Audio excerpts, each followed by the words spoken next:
Salam Ramadan. Dah nak raya kita dah ni ah. Rumah korang tu dah ada perabot dah. Nak beli perabot jati mahal? Tak ada lah, mana ada mahal. Kalau kau nak beli perabot jati yang best-best, yang lawa-lawa, ni Mutiara Jati. Dekat MITC Melaka ni.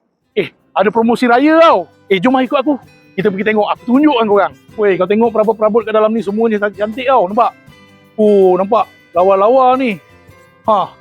Yang macam ni kau nampak? Tema-tema gold ni, semuanya orang tengah cari ni.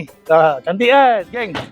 Kau tahu tak, promosi hari raya ni, harga dia boleh potong sampai 2,000 tau. Kalau katalah perabot jati ni harga 7,000, 5,000 lebih pun boleh dapat.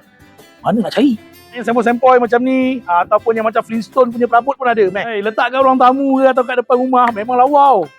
Serendah 1,000 lebih je, macam ni nampak? 1,000 lebih ni. Kalau nak gaya-gaya ala-ala Bali, pilihlah perabot macam ni. Banyak tu, kau boleh pilih. Set ruang tamu Ganesha tau. Tengoklah ukiran dia tu. Cantik. Kita panggil set ruang tamu Royal. Kau tengok dia punya finishing ni, kayu jati ni, macam marble tau. Nampak? Cantik. Meja makan yang jenis macam ni kalau kau minat, 8 orang boleh duduk. Kalau kau nak, ini set meja makan Salina. Kalau kau nak pattern macam ni, ada pasangan dia, sofa. Inilah tadi, pasangan Salina tadi tu. Dia ada warna apa? Cream dengan pink belacan. Ni sofa dia tau. Kau boleh pilih lah, boleh orang cakap matching dengan meja makan tu. Yang nak modern-modern tu, yang tak nak macam klasik tu. Ni modern ni. Nama dia Estila. Dia punya ni easy clean. Lepas tu pocket spring.